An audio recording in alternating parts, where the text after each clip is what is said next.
Whitehall, 1212.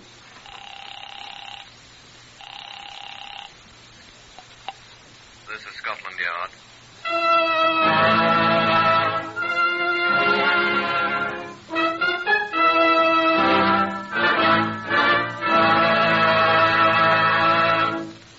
For the first time in its history, Scotland Yard opens its official files to bring you the true stories of some of its most important and baffling cases. These are the true stories. The plain, unvarnished facts, just as they happened, reenacted for you by an all-British cast. Only the names have, for obvious reasons, been changed. These broadcasts are presented with the full cooperation of Scotland Yard. Research on Whitehall 1212 is by Percy Hoskins, Chief Crime Reporter for the London Daily Express. The stories for radio are written and directed by Wyllis Cooper. The voice you will now hear is that of Chief Superintendent John Davidson, who is in charge of Scotland Yard's famous Black Museum. I'm sure I don't know whether a woman's stockings come in pairs. That is, shaped separately for right and left foot as shoes are. And I fear I shall never know or remember if I do. However, I do know that this one was for the right leg. And I remember further that its color was described as dream dust. Why, I'm sure I don't know. Looks a sort of a light khaki to me.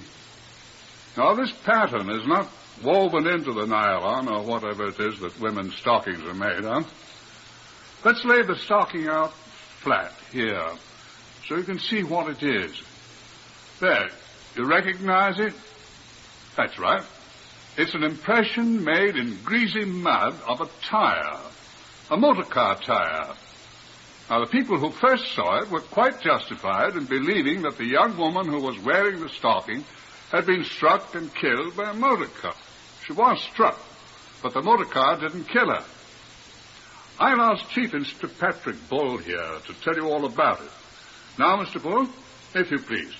About midnight on the 15th of August, 1948, leading fireman Horace Bertram Adler of Kingston Fire Brigade was driving alone on Somerset Road, Wimbledon, on his way home from a meeting of his lodge of Freemasons.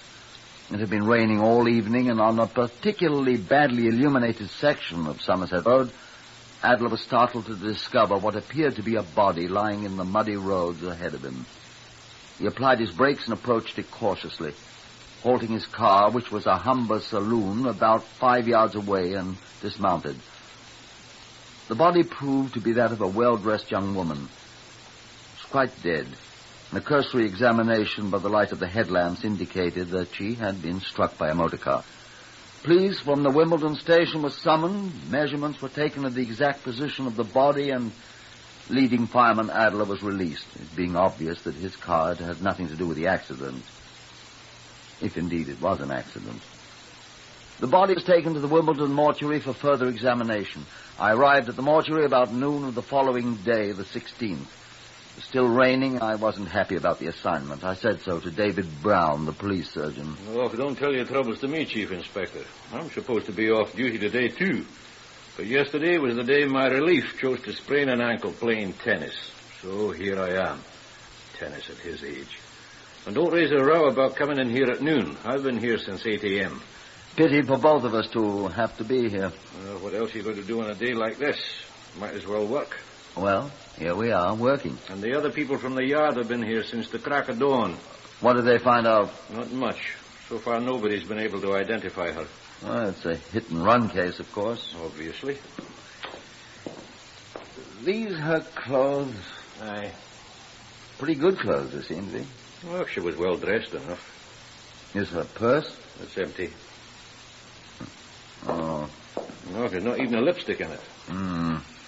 I expect that's one of the reasons you're here. Eh? Well, robbery isn't usually one of the concomitants of a hit-and-run case. You think she was robbed? It's not my business to make deductions, old boy. Isn't there anything in her pockets or anything? I haven't looked. Your man says there's nothing. What pockets a woman has. And nothing to identify her either, of course. You can see for yourself. Laundry marks. Well, your man says no. Well, there must be labels. He's calling Selfridge's now. There's a label in her panties there. Where? Or here. I doubt he'll trace it. No other labels? You said her shoes. Selfridge's, too. Where are her shoes? There. Oh.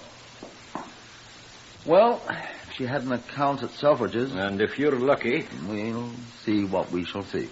Said Sherlock Holmes. Yes, quite. Well, it's my opinion you'll need him. These her stockings? I don't know, Chief Inspector. But the one she had on... Muddy. It was raining last night. Looks like tire marks on this one. Well, that's what your man said. They're not from that car the fireman fellow was driving. The chap that found her. How do you know? Only he was driving a Humber, the report says. These tires would be too small for a Humber. Well, you are a detective, aren't you? That's what your man said. Did he? I said they'd be something like an Austin 7 or a Morris Minor, one of those wee cars. I'd agree. Well, what are you looking for now? See if there are marks on her dress. In a hit-and-run case, there are usually paint marks from the car, or if a lamp hit her, there might be splinters of glass that could be identified by the laboratory people. Well, there aren't. Eh? I said there aren't. You don't mind if I go over the dress carefully, do you? Quite all right with me. But you'll not find anything. How do you know? The first place, your man admitted he couldn't find anything. I think the laboratory can. I doubt they can. Why not? Because she wasn't killed by being struck by a car. Well, now, she was found in the road. There are tire marks on her stocking. I suspect those marks are accidental. I doubt that. She was murdered elsewhere and brought here to Wimbledon dead. Shall I give you my Sherlock Holmes hat? Come over here and have a look. Well? Now look at her, Chief Inspector. Those marks on her face were made when her head struck the roadway. No, Chief Inspector. Or by the car when it struck her. No. Look at the right arm here. Those look like bruises made by fingers. I rather think they are. Oh. Now, lift her other arm. Easy. You see? Blood, well, that's... No, there, where it's dried, on her body. What's this? There, Chief Inspector. In the second intercostal space, if you'll observe carefully, you'll note that an edged instrument has been introduced, which has severed one or both of the superior intercostal arteries. Which means, I take it, that she was stabbed to death.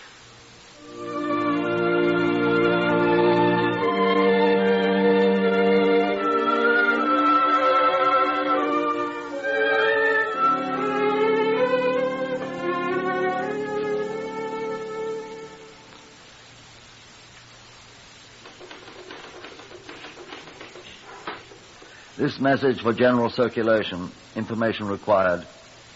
Any person having knowledge of the name and movements, July the 14th or 15th, the following female person is urgently requested to notify Chief Inspector Patrick Bull, CID, New Scotland Yard, W1, at once. The woman's age, about 30. Reddish hair, brown eyes, height about 5 foot 2 inches. Weight 103 pounds. Last seen wearing the following clothing. Black dress. White blouse. What do you call that stuff her blouse is made of? Nylon jersey, sir. White nylon jersey blouse. Red artificial flower. Rhododendron. Cerise rhododendron. Cerise? Mm-hmm. Cerise artificial rhododendron on left shoulder of blouse. Large white open-work hat. Lace gloves. Ecru. All right. Ecru lace gloves. Transparent. Platform shoes. What do you call that color? Oyster, sir. Bolting. Stockings, ecru? Dream dust, sir. Dream dust? Dream dust, sir. Right, dream dust then. And carrying a large purplish handbag. Cyclamen, sir. Cyclamen, I mean. All right. Put down cyclamen. I only hope people understand what we're talking about. Women will, sir. There's only one thing, sir. What's that, Miss Sears? Was she really wearing an outfit like that? With red hair? And, green cami knickers.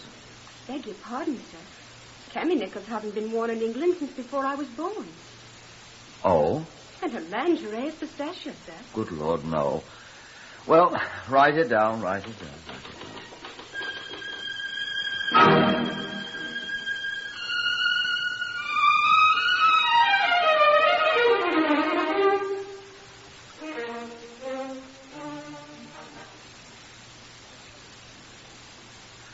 must have been mistaken. The first day, the 17th of July, that my description of the dead woman's remarkable clothing was received by all stations in the Metropolitan District, for all policemen to chuckle at me, the first day it was published in the London daily newspapers, I had a visitor. Good afternoon, sir. I should like to speak to Chief Inspector Patrick Bull, if you please, sir. I'm Chief Inspector Bull, madam. Oh, how do you do, sir? I come about the advert. Advert? The one in the Express, sir. The one about the ladies' clothing. Oh, yes, indeed. I seen her, sir. I saw her. Oh, you did? And you recognized those clothes? That I did, sir. Quite fashionable, aren't they? What's she done, sir?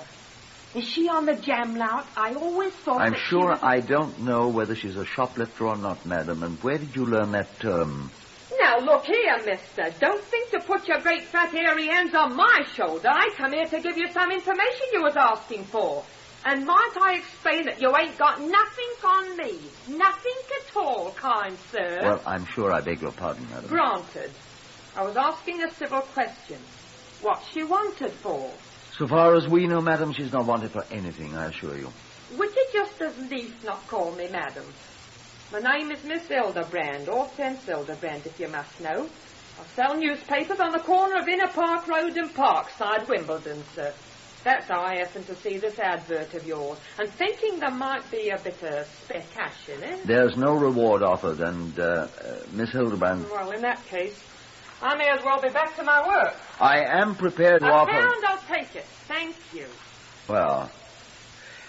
Now perhaps you'll tell me who this young woman with the extraordinary clothes is. I don't know who she is, I'm sure. What? Now, sir. I don't know what her name is. But I see her quite often near my corner, and I've seen her the day before yesterday. The 15th, just like it says in the advert. Having knowledge of the name. I don't have any idea of the name. And movements, I can describe them to you as of 10:30 on Monday, July the 15th as ever was. And I was talking to her for 4 or 5 minutes just before it started to rain. And to that I'll take my oath. Go on, please, miss. Hildebrand, Hortense Hildebrand, sir.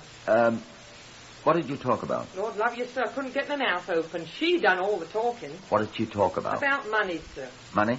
And men, or a man, I mean. What was his name? She didn't say, sir. But he was trying to borrow some money from her, she was saying. Said she wouldn't find her giving money to a man. Not her, she said. Not a wooden threepence, to which I agreed. Yeah? She showed me her handbag. Oh, that gorgeous Cycleman one in the advert, sir. And... Yes? She must have had £50 in it, sir, as well as about £1.50 of hard money. I fair goggled at it. I hadn't seen that much ready money since my aunt died. She had 2 insurance policies. Will you tell me more about this young woman, please? Well, then it started to rain, and she said, oh, bother. But the man came up. What man? The man that wanted to borrow the money, I expect. So she says, good night, Miss Hildebrand, and I hopped in the van, and they came away together. What's this about a van, please? Oh. Well, it was a little van. It looked like it had been, Morris Minor or an Austin 7 with a van body built onto it. And it was green. I could see it was green. And did you see the man? No, sir. I couldn't see him. You're sure it was the woman described in the advertisement? Lord love you, sir. I see her at least once a week. And I couldn't forget them clothes, could I, with that red hair? Well, thank you very much, Miss Hildebrand. You've been of great assistance. I'm sorry you don't know her name. No, sir, I don't. I hope you get her, sir. I never liked her looks. What did you say she'd done? She's dead, madam. Oh! Lord love and die. The poor thing. Who killed her? Which was precisely what I wanted to know, I reflected morosely, as Miss Hortense Hildebrand waddled out the door of my office, mopping up tears. Well, anyway, I had our unknown victim located a short time before she met her death in the neighborhood of where she was murdered. But the green van... Sounded like the title of a song I remember from my youth. My Diane of the green van. Yes, seriously now, there must be at least 10,000 green vans in London. Then the door was pushed open again, and Miss Hildebrand was back. I remembered something else, Inspector. Oh, and what this time, Miss Hildebrand? About the van, sir. What about it? It had a shoe on it. A what? A great shoe. Like you wear on your feet. Painted on the side. Well? So all you have to do, sir, is find a green van with a shoe on it, look inside, and there'll be your murderer, sir. That's all.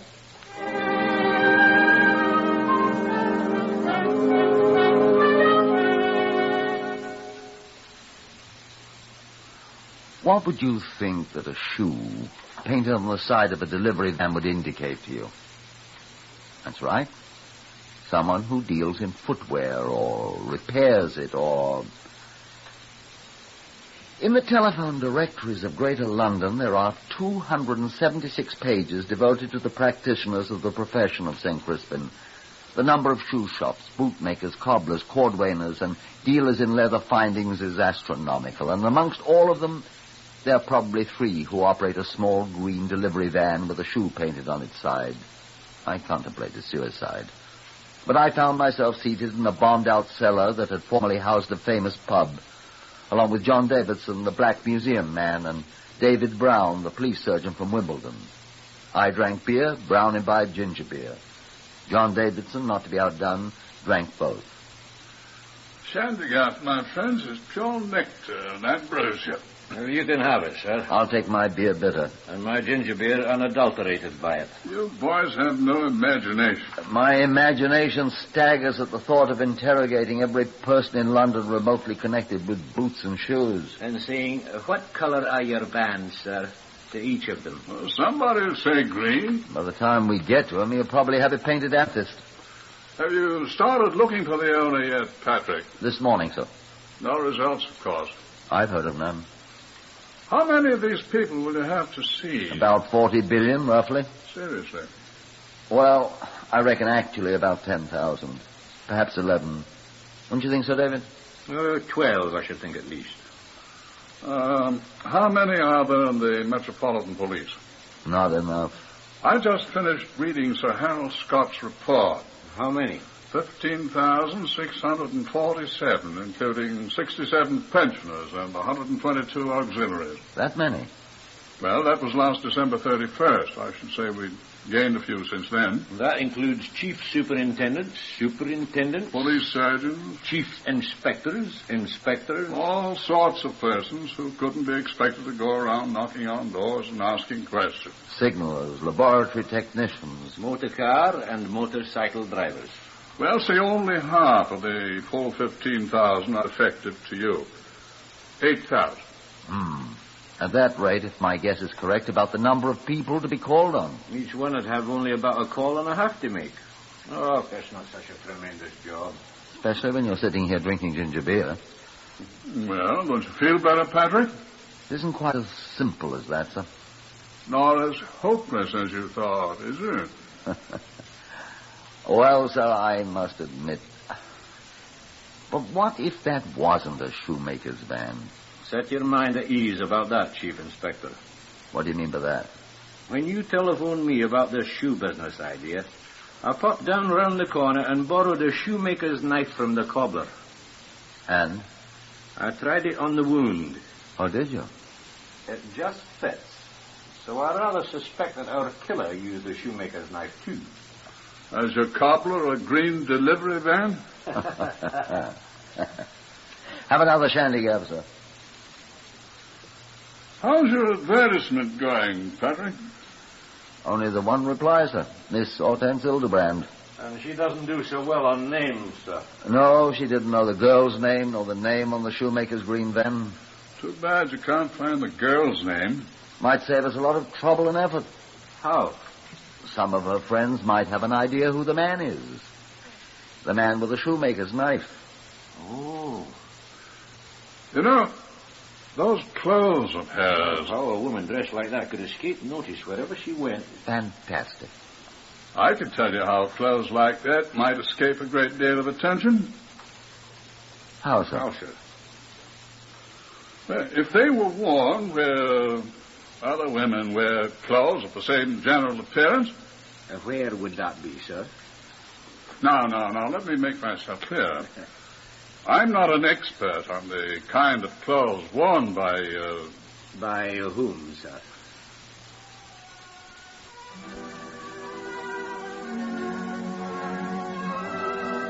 Music hall performers.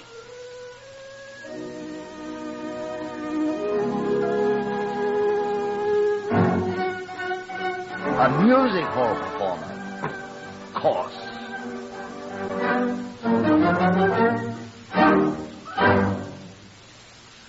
Neither of John Davidson's ideas was as easy to work out as they first appeared. If I could be permitted, I think I should have to say that there's many a slip betwixt an idea and the relic of a crime hung on the wall of the Black Museum. But John was right, as I must admit he usually is. Took many days of hard work to ask about the green van of all the names listed in the telephone directory. I would have been inclined to give up and start afresh, but Miss Hortense Hildebrand knew what she had seen and was quite vocal about it. I know what I saw, Governor. I saw the red-headed girl with the artificial rhododendron climbing into the little green van. And drive away, she said. And drive away. But I don't know her name, sir. On the 26th day of our quest, after 3,165 firms had told investigating policemen that they either had no green delivery van or had one of the wrong size and general description, I received a telephone call from a constable who had been making inquiries in Putney. Is that Chief Inspector Bull, sir? Yes, it's all here. It's Constable Beeler here. Who? Beeler, sir. Constable Beeler from the communications room. Yes. I was assigned to go out and ask questions, sir. A great many of us have that job. Yes. I found him out, sir. What's that? Yes, sir. He's a Mr. Colfax, sir. Colfax. He's a music hall proprietor here in Putney, sir. Putney? Yes, sir. The woman's name is Sheila Colfax, sir. She's his daughter, and... You mean the dead woman? Yes, sir. Now, I asked him, sir, if he knew who killed her, sir. How would he know who killed her? Well, I don't know, sir, but I thought I'd ask him. What did he say? He said he didn't know, sir. Well, bring him in here. Yes, sir.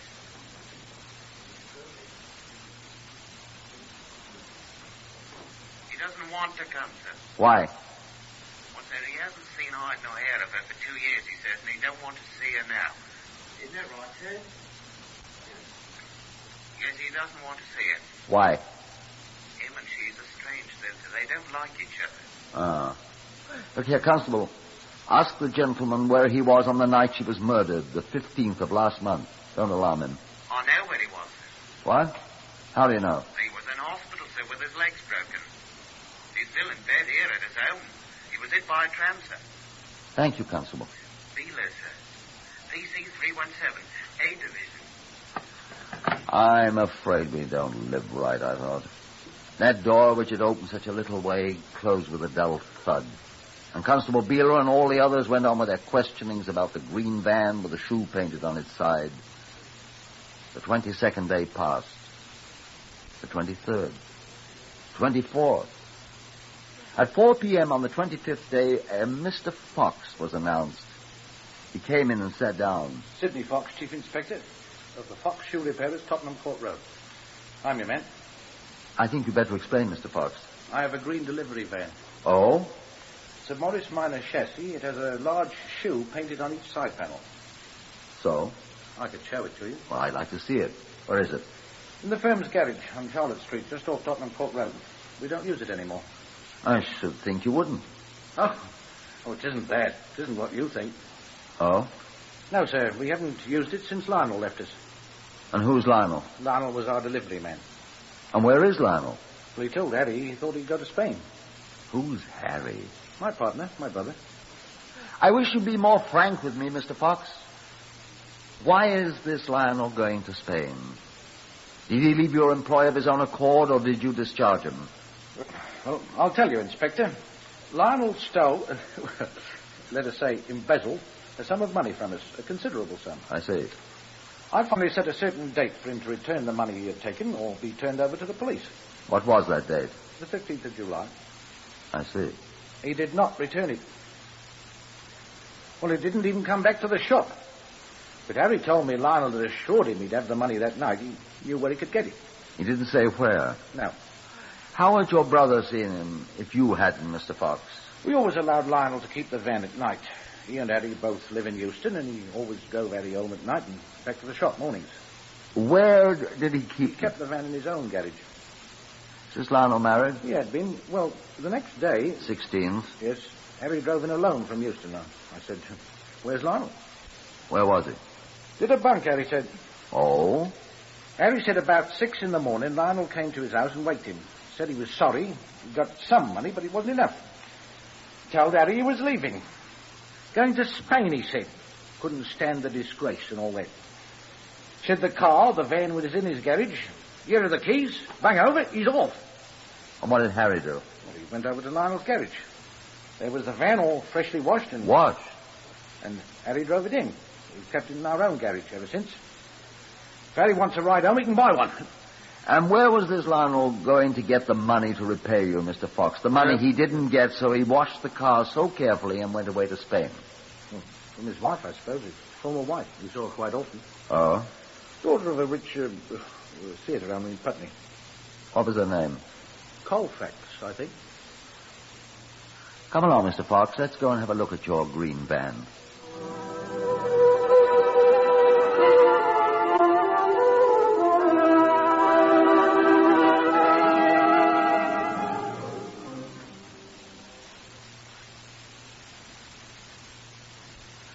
And so we found the green van. It had been carefully washed. Not carefully enough, though. There were bloodstains in the cab, and David Brown proved they were the same blood type as that of the murdered woman. And hidden under the seat cushion was the late Sheila Colfax's smooth leather wallet with 70 pounds in it. Not enough to give to Sidney and Harry Fox. There was a bloody fingerprint on the leather. It wasn't hers. And out in Lionel's garage where the car had been, the good Constable Beeler found a knife. A shoemaker's knife. Just like the one David Brown had tried on Sheila Colfax's body. The blood on it was her blood type, too. Oh, yes, and we found Lionel. He was hiding in the garage with a great tin of biscuits, a round of cheese, and a jug he refilled daily from the tap, he told us. The first thing we did was check his fingerprints with the one on the leather wallet. They matched, of course. So we arrested him. And when he'd shaved off his guilty accumulation of beard, he was brought to trial. It took the jury 15 minutes to bring in a verdict of guilty. And he was hanged at Wandsworth before the first frost. And a curious thing. Upon a thorough examination being made of the body of Sheila Colfax, it was discovered that she had been in the last stages of cancer at the time of her death. She would have died of that dread disease in less than 4 months. Perhaps she did have reason for wearing those fantastic clothes.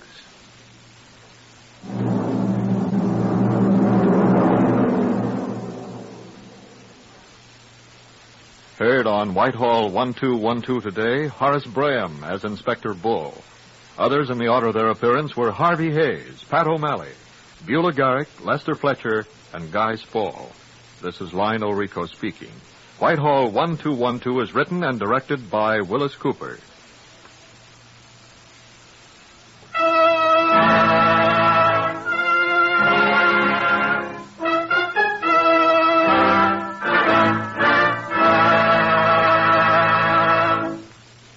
Every 20 seconds through the year, a fire breaks out in the United States.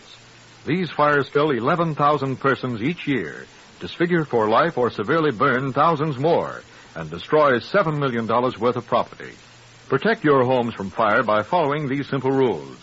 Don't smoke in bed or throw away lighted cigarettes. Clean out closets, basements, and attics. Any place where old newspapers, magazines, and inflammable materials are liable to accumulate. Remember, don't gamble with fire. The odds are against you. Follow the campaign of the next president on NBC.